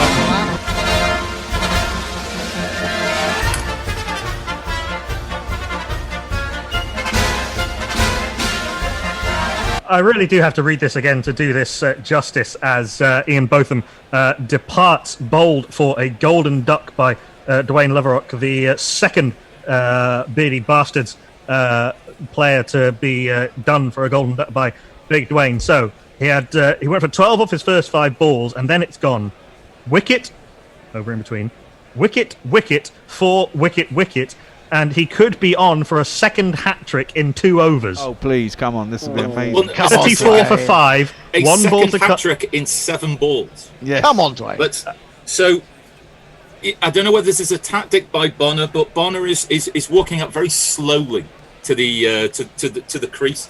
I think trying to maybe disrupt a little bit of the rhythm that is overtaken the innings so far. Let's 34 for 5. let's give him time to compose his thoughts while he has a jingle. Put on your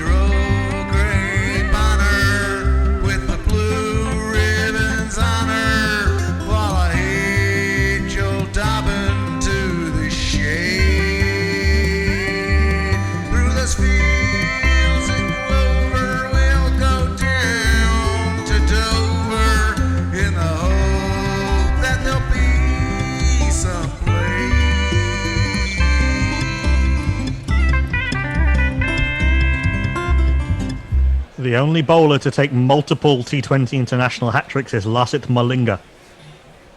This is possibly the greatest spell of bowling that's ever been happening in Owzat cricket. And Bonner, just with a sneaky inside edge, takes one off what I believe is the last ball of the over. This over that's taken so long to bowl with this ever-exchanging catalogue of batsmen that have trudged in and trudged out again.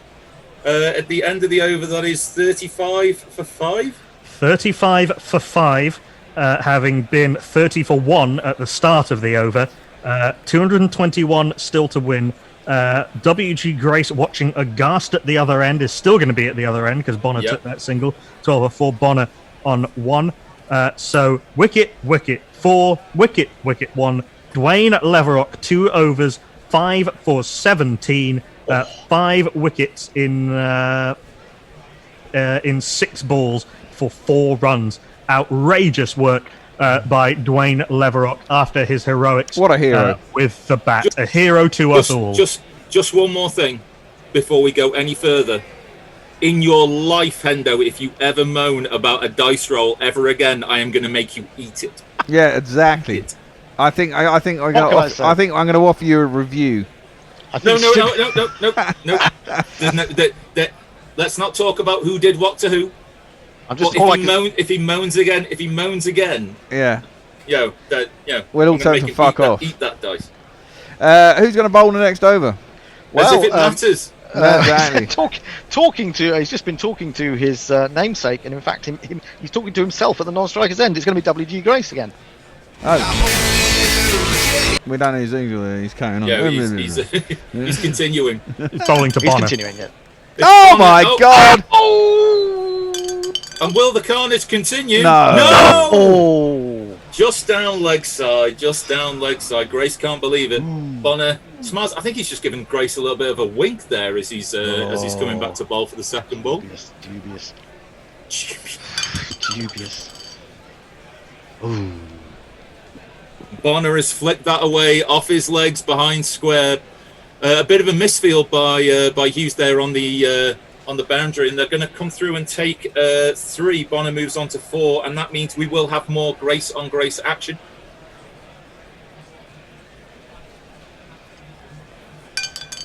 Thin Grace looking steely-eyed, and Fat Grace has gone up. Will Grace take Grace? Yes.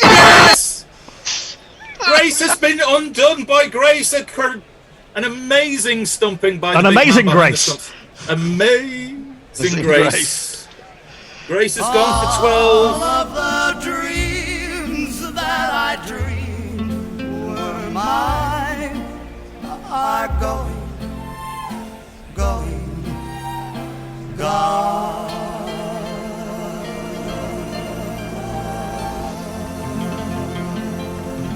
More wonderful work behind the stumps by Mohammad Shahzad. WG Grace stumped Mohammad Shahzad, bowled WG Grace for 12 off 5, 1-4 and 1-6. 38 for 6, having been 30 for 1, not 10 balls 9 balls ago.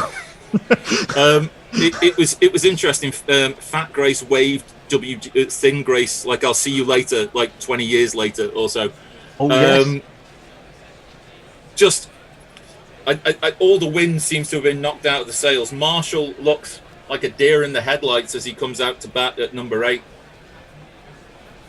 When I was a kid, we always gathered around to watch Malcolm in the middle.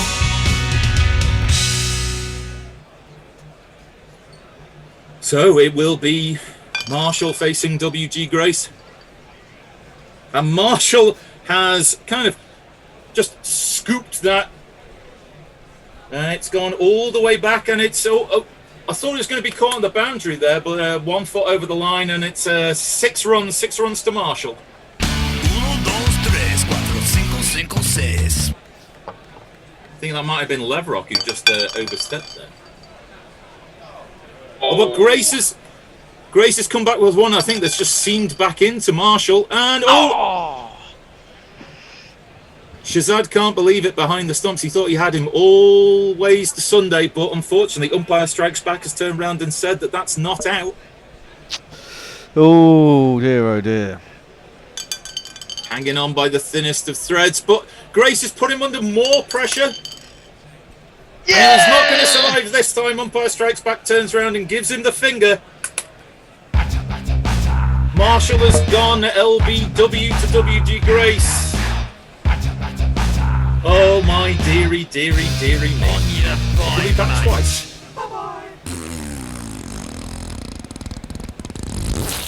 Might need to, and it might not. It might need to, and it might not help. Yes. 44 for 7. 44 for 7 off 4 overs. Malcolm Marshall gone for 6 off 3, or is it 6 appeal out? I think for Malcolm Marshall, LBW2. WG Grace has 2 for 27, but Dwayne Leverock 5 for 17 off 2 overs. So the Beardy Bastards 11 have lost 6 for 14 in 2 overs. Very England-like. Very England-like. I was going to say probably the biggest collapse we've had in this tournament so far, is it not? Can't think of one. I think it is, yeah. Yeah, amazing stuff.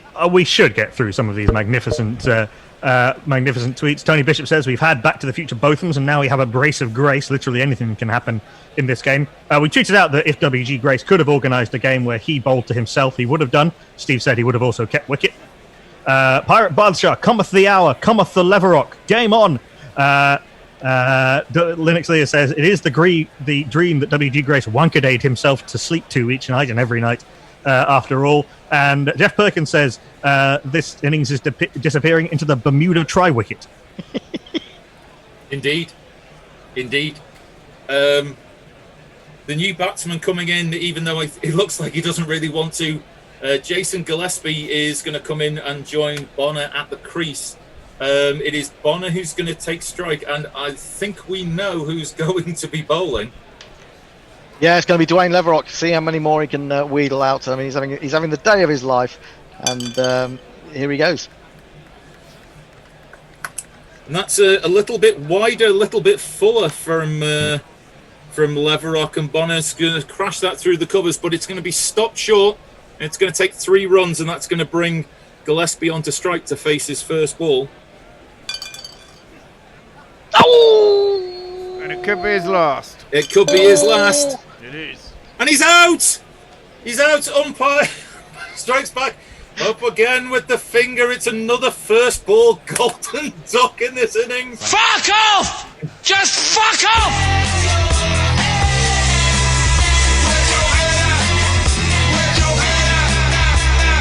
Outrageous behaviour by Dwayne Leverock. 6 for 20 in 2.2 overs.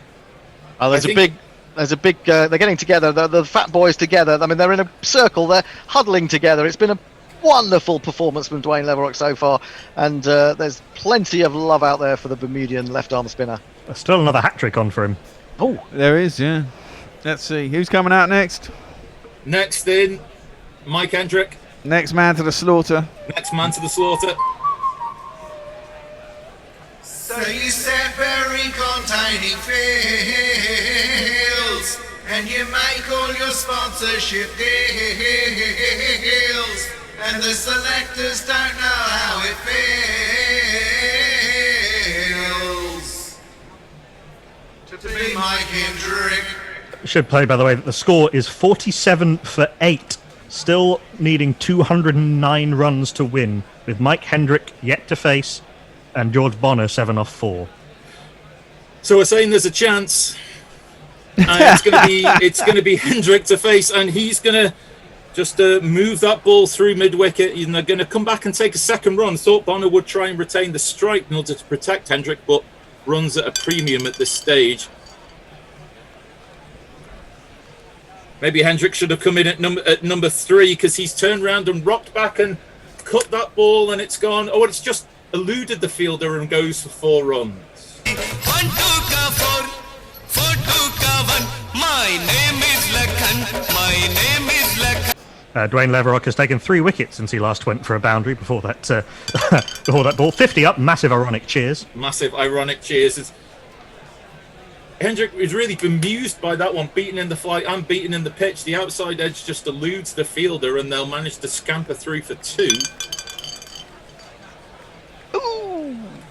Leverock really giving it a bit more air. I think he's going through the idea that he's going to give away a few runs in order to buy another wicket, and Hendricks has just turned around and pushed that through all the close fielders. Means there's lots of open space out there, and they've come through for 3. And Hendrick will be on strike for the start of the next over, because that was the end of the 5th over. 58 for 8. That's the longest spell without a wicket for about 3 overs. They do say when previous innings, when the target comes down under 200 with 2 wickets remaining, that anything can happen. Yeah, 58 for 8 after 5 overs. Still need a mere 198 runs to win, with Mike Hendrick on 11 off 4, George Bonner on 7 off 4, and just the wicketkeeper Jack Blackham to come. Well, I'm going to have a change of bowling. I'm going to take WG Grace out of the attack, because he's obviously tired himself out being the fat WG Grace, even though he did get his thin brother out, or thin namesake. It's going to be for the first time in this tournament, first time he's going to bowl, it's going to be Rahim Hornwell.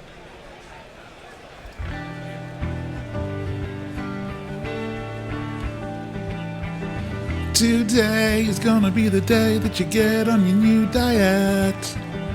By now you just somehow got really fat. I don't believe that anybody weighs as much as you do now. 'Cause after all, you're Rakim Cornwall.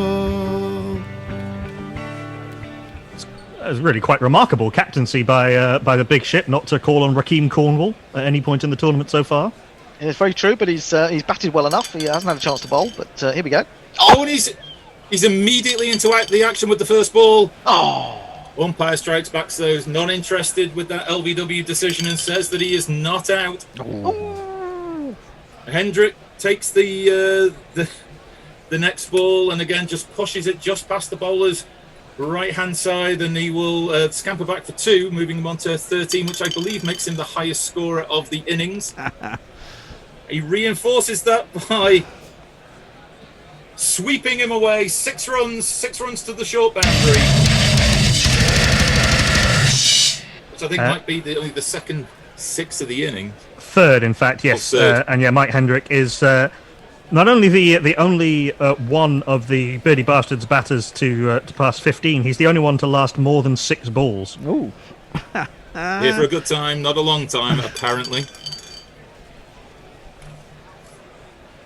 Hendrick is going to, again, take 1 step down the pitch. He's going to attack that ball. It's going to be just short of the boundary, but it seems to have plugged in the ground there. They're going to take 3 runs. Hendricks moves on to 22 and bring Bonner back on strike. Cornwall in, and that's been crashed away over the bowler's head. 4 runs for Bonner. 1 to come. Last ball of the innings, and that's more of the same from Bonner. Dances down the pitch. 2 plus 2 is the remember. And so ends only on to 15. Yeah, 15 off 6. Mike Hendrick 22 off 8. So ends the second wicketless over of the 6 that we've had so far. 19 runs off it. So also the most expensive over. 77 for 8. The Beardy Bastards after those 6 overs. Hell of a power play, if 'twere.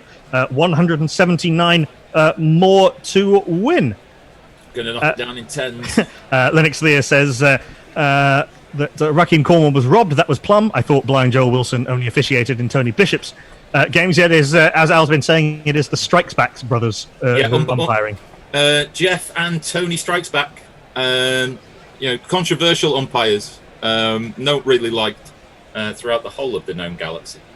But yeah, they seem to be doing a relatively fair job so far.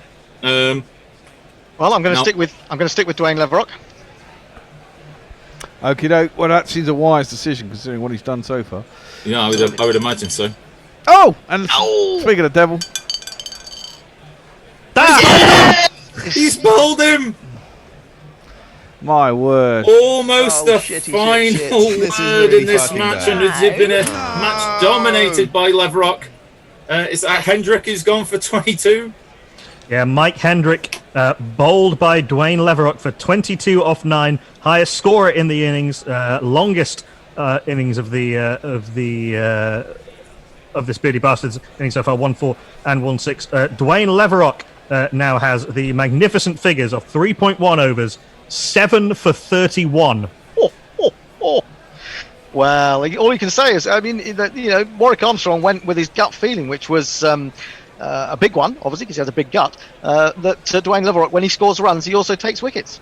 And that knocks Ian Salisbury off the top of the list in terms of best individual figures in this tournament. What was Salisbury's? That was Salisbury in the Halifax. Did they play for England 11 versus the Naughty Boy Nets 11? Yes, the last group game took 7 for 88 off 6 overs, also including a hat-trick. Yes. He bowled well, Salisbury, which is surprising because how the fuck did he play for England? But there you go. Strange things happen in dice cricket. So 77 for 9. George Bonner on the non-strikers in on 15 off 6. Wicketkeeper, very much wicketkeeper first and batsman third. Jack Blackham to the middle. Still need 179 to win.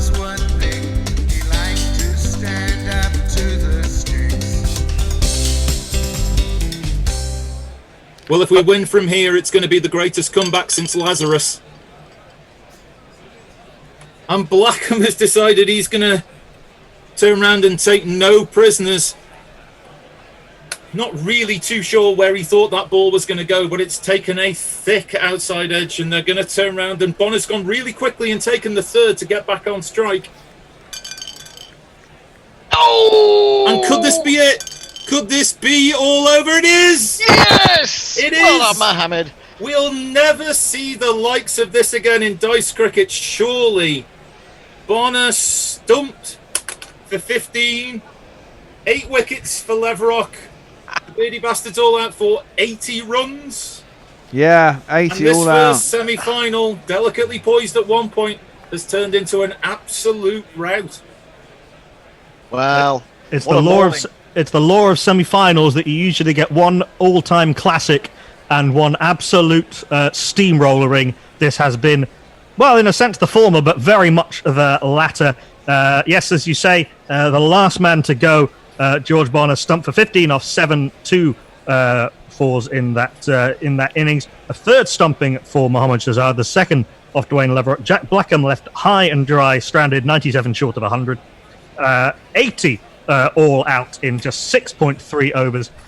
The fat lot of Use 11 crushed the Beardy Bastards by 175 runs, and having relied on a bonus point to get them into the semi-finals, storm their way through to the final of the inaugural Dickwella-Broad Owzat Trophy. Rakeem Cornwall bowled 1 wicket this over for 19. W.G. Grace bowled 2 for 27, but after scoring 53 off 14 balls and with 2 fours and 6 sixes, rescuing the fat lot of use innings in partnership with Ian Botham, Russell Dwayne Mark Leverock of Bermuda, 3.3 overs, no maidens, 8 for 34. The only men not to fall to Leverock were W.G. Grace, fell to W.G. Grace, and Malcolm Marshall, who also fell to W.G. Grace. Brearley, LBW for 11 to Leverock. Grace stumped Shahzad, bowled Grace for 12.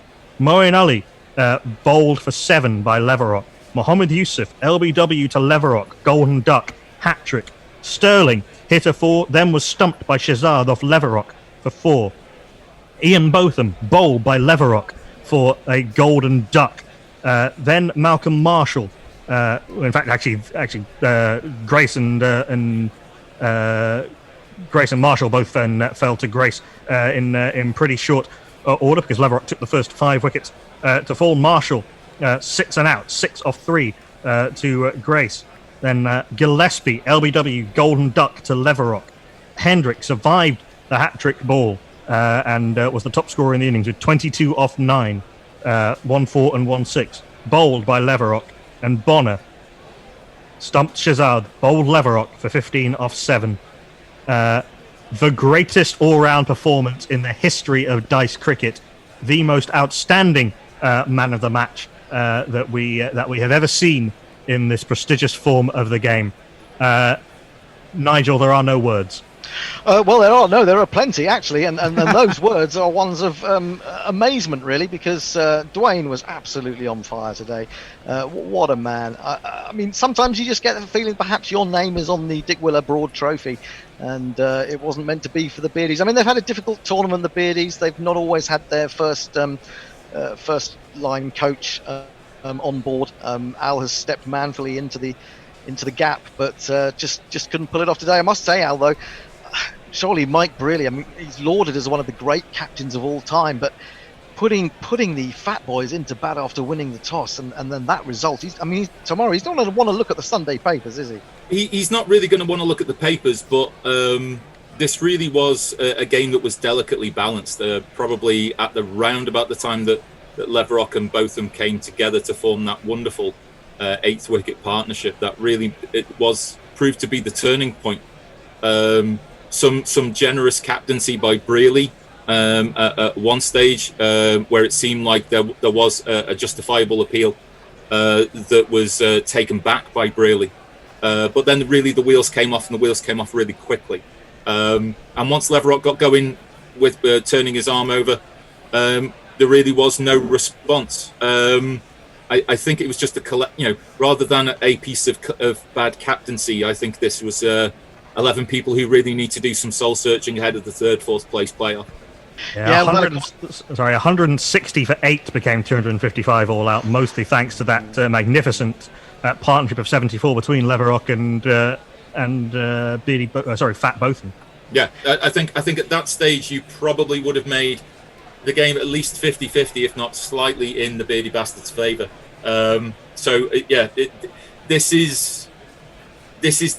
These are the ebbs and the flows of dice cricket. We've all known what the game was going to be like, that it can turn quite literally on the roll of a dice, and so with no hard feelings from us here, just a lot of collective soul searching.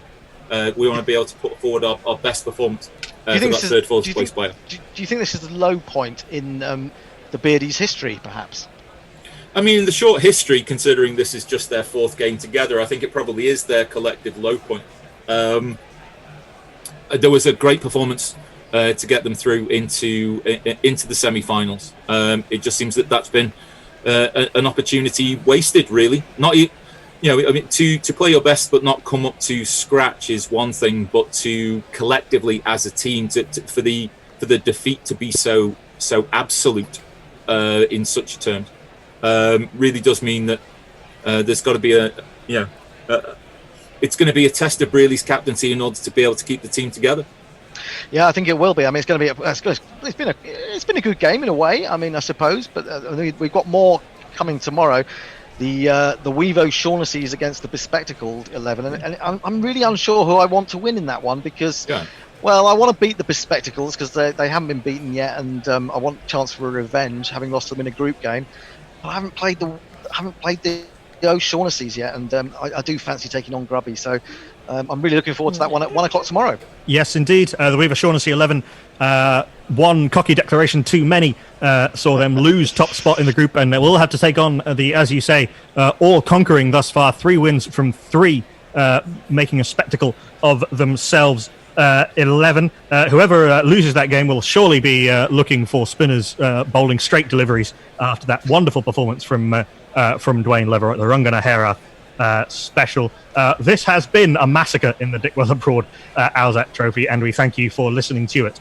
Thank you, and goodbye until the 3rd and 4th place playoff to Al Hotch. See you soon, everyone. Don't forget to donate to JDRF. JDRF UK, indeed. Thank you for their wonderful support of us, and we hope to try and give that back to you. Goodbye till the final to Nigel Hendo Henderson, which is on Friday. Well, never discount a fat boy. That's all I can say. No, never. That's true. Never discount a large Bermudan. And thank you to Nigel the Bear Walker. Oh, that's okay. Well, really? All right then. Okay, this time. You won.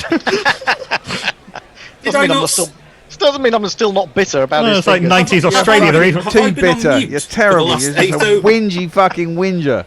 The Australia of the 90s and 2000s were bad losers, but even worse winners. And the Fat Lot of Use 11 are rivaling them in those stakes. well, they may be favourites for the final now after that performance, but they're certainly not crowd favourites. Oh, I don't know. People will forget. People will forget. They'll be back. Not if they carry on. If their manager carries on like he already has throughout this tournament. Got to do what you got to do to win, Bear. Yeah. It's, you're a long-time loser. But, I sense the sharp elbows of Ojan Aruna Tunga. We will. That went weird. But we will be back tomorrow. We'll be on air at 1 p.m. UK time, rogue statutes permitting. Yeah. Indeed. Good night, everybody. Good night. Good night, everyone. Guerilla Cricket. Whoa. Guerilla Cricket. Whoa. Guerilla. Take guard, man the barricades, patrol the cover boundary. At last the time has come, this is a cricketing emergency. Hear this call to arms for every cricket revolutionary. Take up your bats and stumps for the test match insurgency. At first they tried to silence us, but we would not be silenced. They threatened us with lies, so we threatened them with violence. Che Guevara!